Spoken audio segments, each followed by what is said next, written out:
Hi hello నమస్తే good morning. Morning news కు స్వాగతం. ఈరోజు మహబూబ్ నగర్ ఎడిషన్ లో వచ్చిన ప్రధానమైన హెడ్లైన్స్ చూద్దాం. ప్రస్తుతం మనం ఈనాడు దినపత్రికలో వచ్చిన ప్రధానమైన వార్తలని పరిశీలించినట్లయితే ఆట విడుపు మేలుకొల్పు అంటూ కూడా ప్రధానంగా ఈరోజు ఈనాడు దినపత్రికలో ప్రచురించింది. చిన్నపిల్లల్లో ఉన్న ఆట విడుపు ఎలా ఉందనే అంశం పైన కూడా ప్రధానంగా ప్రచురించింది. ముఖ్యంగా ఈరోజు వారాంతంలో చిన్నారులకు ప్రత్యేక శిక్షణ. తెల్లవారుజామున మొదలు రాత్రి 10 గంటలకు నిద్రపోయే వరకు తరగతి పాఠశాలలు వినటం, చదవటం, హోంవర్క్తోనే చిన్నారుల దినచర్య గడిచిపోతుంది. మరోటి ఆలోచించే సమయం కూడా పిల్లల్లో దొరకలేదట్టు కూడా ఈనాడు దినపత్రికల్లో ప్రచురించింది. ముఖ్యంగా ఈ ఆధునిక యుగంలో పరుగు జీవితంలో కూడా చిన్నపిల్లలకు చదువులు, ఫోన్లు తప్పితే వేరే ప్రపంచమే లేకుండా పోయింది. ఇప్పుడున్న చిన్నపిల్లల పరిస్థితి ఎలా దాపరిచిందంటే ఆటలు అంటే ఫోన్లో ఆడే ఆటలు అనే పరిస్థితి కూడా వాళ్ళ ఆలోచన ధోరణి ఆ విధంగా వెళ్ళిపోయింది. మనం ఎంతసేపు ఫోన్లలో గేమ్స్ ఆడడం, స్కూల్ కు వెళ్ళిపోవడం ఇదే సరిపోతుంది తప్పితే శారీరకమైన దేహ దారుణ్యానికి సంబంధించిన ఆటలు ఎలా ఉంటాయని కూడా వాళ్ళకి తెలియని పరిస్థితుల్లో 24 hours ఉంటే బుక్స్లో ఉంటారు, లేదంటే ఫోన్లలో ఉంటారు. ప్రధానంగా ఈనాడు దినపత్రిక అదే ప్రచురించింది. ముఖ్యంగా ఇక్కడ చెప్పుకోవాల్సి వస్తే బాల వికాసమే లక్ష్యం అంటూ కూడా సత్యసాయి బాల వికాస్ కేంద్రాల్లో రామాయణం, మహాభారతం, భగవద్గీతలోని సందేశం, కథలు, శ్లోకాలు, పద్యాలు, నాటకాలు నేర్పిస్తున్నారు. మహబూబ్ నగర్ లోని రామ్ నగర్, శివశక్తి నగర్, న్యూటౌన్ లో అంటే ముఖ్యంగా ఎక్కడెక్కడ పిల్లలకు ఆట విడుపుకు సంబంధించిన క్రీడలకు సంబంధించిన అంశాలు నేర్పిస్తారో ఇలాంటి ప్లేస్ లో కూడా వీళ్ళకు ఆట విడుపుకు సంబంధించిన అంశాలు నేర్పిస్తారంటూ కూడా ప్రధానంగా ఈనాడు దినపత్రికలో ప్రచురించడం జరిగింది. మరొక వార్త ఇక్కడ మనం గమనించినట్లయితే నిన్న ఏదైతే ఎస్ఎల్బిసిలో జరిగిన సంఘటన ఏదైతే ఉందో దాని గురించి ప్రధానంగా ఇక్కడ ఈనాడు దినపత్రికలో ప్రచురించడం జరిగింది. ఊపిరి లేని దారిలో పోరాటం అంటూ కూడా ప్రధానంగా ఇక్కడ మనం చూడొచ్చు. కూలిన ఎస్ఎల్బిసి సొరంగం పైకప్పు, ఉలిక్కి పడిన కృష్ణా తీరం, సాగరంలో చిక్కుకపోయిన వాళ్ళు పరిస్థితి ఎలా ఉందనే తోటి ఉద్యోగులు, కార్మికులు ఆందోళనలో ఉన్నారు. ప్రతి ప్రదేశంలో సుమారు 40 మంది ఉన్నారు. వీరిలో 8 మంది చిక్కుకున్నారు. అధికారిక వర్గాలు చెబుతుండగా ఇంకా ఎవరైనా ఉన్నారేమోనని చర్చ జరుగుతుంది. 3 గాయాలతో బయటికి ఉండగా మరికొందరు క్షేమంగా వెలుపలికి చేరుకున్నారు. ప్రత్యక్ష సాక్షులు చెప్పే వివరాలు అందుబాటులో ఉండగా అధికారికంగా ప్రకటనలు జారీ కాలేదు. కృష్ణా జలాలు ఉమ్మడి నల్గొండ, మహబూబ్ నగర్ తరలించేందుకు చేపట్టిన ఎస్ఎల్బిసి సొరంగం కుంగిన ఘటనలో నది పరివాహక ప్రాంతము కంపించింది. గత కొంతకాలంగా ఇన్లెట్ సొరంగం నిమిషానికి 10,000 లీటర్ల నీరు వస్తుండటంతో బురదమయంగా మారడంతో పనులు ఆటంకం కలుగుతున్నట్టు కూడా ప్రధానంగా అక్కడ జరిగిన ఏదైతే నిన్న ఇన్సిడెంట్స్ జరిగిందో దాని గురించి ప్రధానంగా ఇక్కడ ప్రచురించింది. క్షణం ఏం జరిగింది, ఉదయం 6:45 గంటల నుంచి రాత్రి 10 గంటల వరకు క్షణం ఎలాంటి సంఘటన జరిగింది, అక్కడ నెలకొన్న ఉత్కంఠమైన భరితల క్షణాలని ప్రధానంగా ఈనాడు దినపత్రికలో ప్రచురించడం జరిగింది. ముఖ్యంగా మనం ఇక్కడ మరొక వార్త గమనించినట్లయితే జైలు అదాలతులో కేసుల పరిష్కారం అంటూ కూడా మహబూబ్నగర్ జిల్లా కేంద్రంలోని ప్రధాన జైలు జిల్లా న్యాయ సేవాధికారి సంస్థ ఆధ్వర్యంలో శనివారం జైలు అదాలత్ నిర్వహించారు. Principal judicial magistrate of first class gold court న్యాయమూర్తి కె మమతారెడ్డి 6 కేసులు పరిష్కరించారు. జైల్లో ఉన్న ఖైదీలు తమపై మోపిన నేరాన్ని అంగీకరించారు. జైల్లో ఉన్న కాలాన్ని తీసివేసి మిగిలిన రోజుల శిక్షా కాలం పూర్తి అయ్యాక వారిని విడుదల చేయాలని జైలు అదాలతుల్లో ఉత్తర్వులు జారీ చేశారు. ఈ కార్యక్రమంలో ప్రధానంగా ప్రచురించడం జరిగింది. డిగ్రీ విద్యార్థులకు వసతి గృహం అంటూ కూడా ప్రధానంగా ఇక్కడ మనం చూడొచ్చు. ఉమ్మడి జిల్లాలోని మొట్టమొదటిసారిగా డిగ్రీ కళాశాలకు అనుబంధంగా విద్యార్థులు వసతి గృహం అందుబాటులోకి రానుంది. మహబూబ్ నగర్, కిష్టంపల్లిలోని ప్రభుత్వ డిగ్రీ కళాశాలల్లో 10 కోట్ల నిధులతో వసతి గృహాన్ని నిర్మిస్తున్నారు. శనివారం ఎమ్మెల్యే ఎన్ఎం శ్రీనివాస్ రెడ్డి భూమి పూజ చేశారు.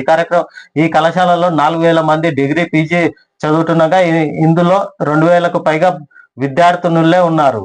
ఉమ్మడి జిల్లాలోని వివిధ ప్రాంతాలు నిత్యం రాకపోకలు సాగిస్తూ అద్దె గృహాలు, సంక్షేమ శాఖ వసతి గృహాల్లో ఉంటూ వారు చదువుకుంటున్నారు. కళాశాలల ప్రాంగణంలోని ఎస్సీ విద్యార్థినులు వసతి గృహం ఉన్నా అందులో ఎక్కువ మంది ఉండటంతో ఇబ్బందులు తప్పడం లేదంటూ కూడా ఇక్కడ ప్రధానంగా ప్రచురించడం జరిగింది. ఇక్కడ ఏర్పాటు చేసిన ఈ వసతి గృహంలో 50 ప్రత్యేక గదులు ఉన్నాయంటూ కూడా ఒక సమాచారాన్ని అందించడం జరిగింది. ముఖ్యంగా కస్తూర్బా విద్యాలయం SRDO బదిలీ అంటూ కూడా ప్రధానంగా మరొక వార్త చూడొచ్చు. విదేశాలకు ఎగుమతులు చేసే స్థాయికి ఎదగాలంటూ కూడా మరొక వార్త కనిపిస్తుంది. కొత్తకోట గ్రామీణానికి సంబంధించింది. విదేశాలకు పామాయిల్ ఎగుమతి చేసే స్థాయికి రాష్ట్రం ఎదగాలి వ్యవసాయ శాఖ మంత్రి తుమ్మల నాగేశ్వరరావు పేర్కొన్నారు. వనపర్తి జిల్లా కొత్తకోట మండలము సంకిరెడ్డిపల్లి వద్ద నూతనంగా నిర్మిస్తున్న పామాయిల్ పరిశ్రమ ఏర్పాటుకు మంత్రి ముఖ్య అతిథిగా హాజరయ్యారు. ముఖ్యంగా గత బీఆర్ఎస్ ప్రభుత్వం కూడా విచ్చలవిడిగా ఈ పామాయిల్ తోటలను ప్రోత్సహించడం జరిగింది. కానీ ఈ పామాయిల్ తోటలు పెరిగిన తర్వాత ఎక్కడ అమ్ముకోవాలి, కంపెనీలు ఎక్కడ పడతాయని ఒక డైలమాలో కూడా ఇక్కడ ఉన్న రైతులు కూడా సమాలోచనలు పడ్డారు. వాళ్ళు ఆందోళన కూడా వ్యక్తం చేశారు. మేము పామాయిల్ తోటలు పెంచుతున్నాం కానీ రాబోయే రోజుల్లో ఇక్కడ కంపెనీలు పడతావా లేదా, మా పరిస్థితి ఏందనేది కూడా కొంత ఆందోళన ఉండే. ప్రస్తుతానికి ఇప్పుడు కాంగ్రెస్ ప్రభుత్వంలో కూడా ఇక్కడ వనపర్తి జిల్లాలో ఒక ఫామ్ ఆయిల్ కంపెనీని కూడా ఏర్పాటు చేయడంతో రైతులు కూడా కాస్త సంతోషము ఊరటని ఇచ్చే అంశం అనే చెప్పవచ్చు. ముఖ్యంగా మరొక మనము సాక్షి దినపత్రికను మనం పరిశీలించినట్లయితే సొరంగంలోనే 8 మంది అంటూ కూడా ప్రధానంగా నిన్న SLBCలో జరిగిన సంఘటననే ప్రధానమైన వార్తగా ఇక్కడ ప్రచురించడం జరిగింది. ముఖ్యంగా శ్రీశైలానికి ప్రత్యేక బస్సులంటూ కూడా ఇక్కడ మనం చూడొచ్చు. మహాశివరాత్రిని పురస్కరించుకొని భక్తుల సౌకర్యం శ్రీశైలం పుణ్యక్షేత్రానికి మహబూబ్ నగర్ RTC రీజనల్ పరిధిలోని సోమవారం నుంచి శుక్రవారం వరకు ప్రత్యేక బస్సులు, అంటే రేపు సోమవారం నుంచి, ఈరోజు ఆదివారం కాబట్టి సోమవారం నుంచి శుక్రవారం వరకు విపరీతమైన రద్దీ ఉండటంతో ఈ శివరాత్రికి కూడా విపరీతమైన రద్దీ, అక్కడికి జనాలు తరలి వెళ్తుంటారు. దీనిని ముఖ్యంగా ఉద్దేశం 359 బస్సులు అంటూ కూడా ప్రధానంగా ఇక్కడ ప్రత్యేకమైన బస్సులు ఏర్పాటు చేయడం జరిగింది. అయినా కూడా ఎంతో ఇబ్బంది భక్తులకు కలుగుతా ఉంటది. ఆ 350 బస్సులు కూడా అక్కడ సరిపోవు. కానీ ముఖ్యంగా అచ్చంపేట నుంచి గద్వాల, కల్వకుర్తి ఇట్లా ప్రతి మండల కేంద్రాల నుంచి కూడా అక్కడ బస్సులు ఏర్పాటు చేయడం జరిగింది. దీనిని సద్వినియోగం చేసుకోవాలంటూ కూడా RTC ప్రత్యేక చొరవలు కూడా తీసుకుంటా ఉంది. అయితే శివరాత్రి పర్వదినాన్ని పురస్కరించుకొని రిజియన్ డిపోల నుంచి ప్రత్యేక బస్సులు నడుపుతున్నారని, ఈ అవకాశాన్ని భక్తులు సద్వినియోగం చేసుకోవాలని రీజనల్ మేనేజర్ సంతోష్ కుమార్ తెలిపారు. శ్రీశైలంతో పాటు ఆయా బస్టాండ్ల ప్రయాణికుల అసౌకర్యం, చలువ, పందిళ్లు, తాగునీటి సౌకర్యాలు ఏర్పాటు చేస్తుండడం ఇక్కడ గమనించాల్సిన అంశం అని కూడా ప్రధానంగా గమనించవచ్చు. ముఖ్యంగా మరొక వార్త సాక్షి దినపత్రికలో రైతు సంక్షేమమే ప్రభుత్వ లక్ష్యం అంటూ కూడా ఇక్కడ మనం మరొకటి చూడొచ్చు. అదే ఏదైతే పామ్ ఆయిల్ తోటలకు సంబంధించిన ప్రధాన అంశము, ఇక్కడ పామ్ ఆయిల్ ఫ్యాక్టరీ నిర్మాణానికి శంకుస్థాపన చేస్తున్న మంత్రి తుమ్మల నాగేశ్వరరావు అంటూ కూడా ప్రధానంగా ప్రచురించడం జరిగింది. నిర్మాణం పూర్తి చేసి ప్రారంభిస్తామని, అదే విధంగా బీచ్పల్లి వద్ద ఉన్న కంపెనీ మరమ్మతులు పూర్తి చేసి ఇదే సంవత్సరంలో వినియోగంలోకి తీసుకొస్తామని భరోసానిచ్చారు. జిల్లాలోని 11,000 ఎకరాలకు ఆయిల్ పామ్ సాగు చేసేలా చూడాలని కోరారు. రాష్ట్ర ప్రణాళిక సంఘం ఉపాధ్యక్షుడు చిన్నారెడ్డి మాట్లాడుతూ, జిల్లా ప్రజలు ఎన్నో రోజులుగా ఎదురుచూస్తున్న పామాయిల్ కంపెనీ నిర్మాణము ఎట్టకేలకు కార్యరూపం దాల్చింది. త్వరలో నిర్మాణం పూర్తి చేసి రైతులకు అందుబాటులో తీసుకురావాలని సంస్థ ప్రతినిధులను కోరారు. ఆయిల్ పామ్ సాగుతో ఏడాదికి ఎకరాకు 1.50 లక్షల ఆదాయం వస్తుందని వివరించారు.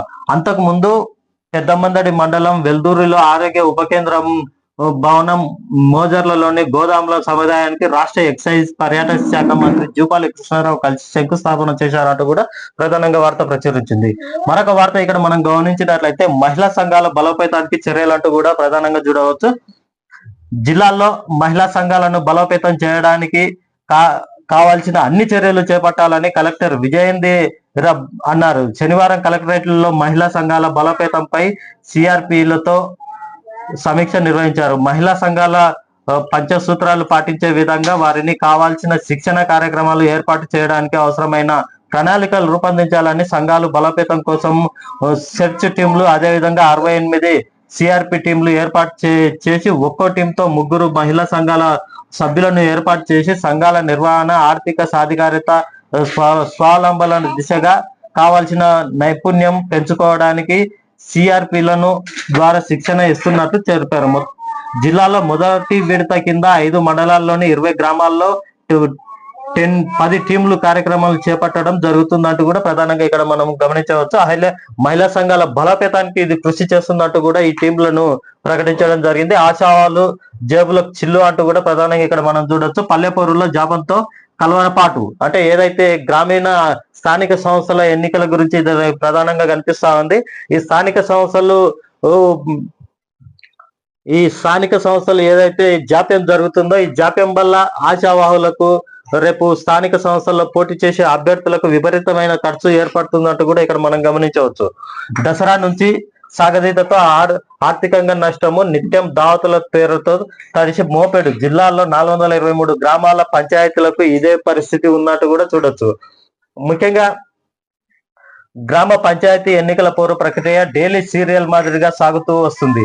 దీంతో ఎన్నికల పోటీ చేయాలనే ఆశావాహులు కలవరపాటు మొదలైంది. గత ఏడాది జనవరి 31న పాలక వర్గాల పదవీ కాలం ముగిసింది. ప్రభుత్వం మొదట్లో పల్లె దసరా పండుగ తర్వాత నిర్వహిస్తామని తెలిపారు. అనంతరం చోటు చేసుకున్న పరిణామాలతో సంక్రాంతి వాయిదా పడింది.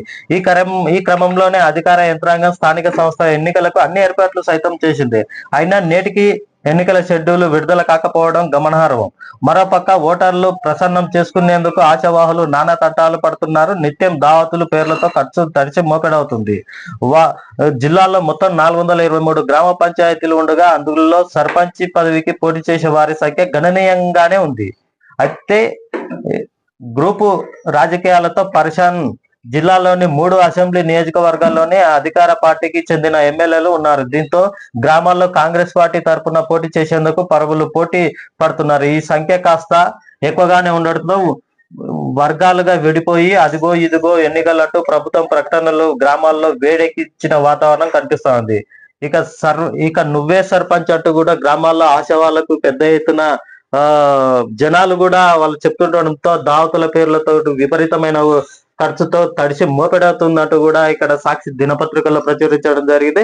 సంవత్సర కాలం సర్పంచి పదవి కాలం పూర్తయినప్పటికీ కూడా ఈ రోజు రేపు అంటూ మళ్ళొక సంవత్సర కాలం ఇదే కొనసాగినట్లయితే వీళ్ళకు ఆశావాళ్ళకు భారీ ఎత్తున కూడా వాళ్ళు ఎలాంటి పనులు చేసుకోకుండా ఇదే పని మీద ఉండడంతో వాడికి ఖర్చులు మోపెడవుతున్నట్టు కూడా ప్రధానంగా గమనించవచ్చు. ఇది ఈనాడు దినపత్రిక సాక్షి దినపత్రికలో వచ్చిన ప్రధాన అంశాలు.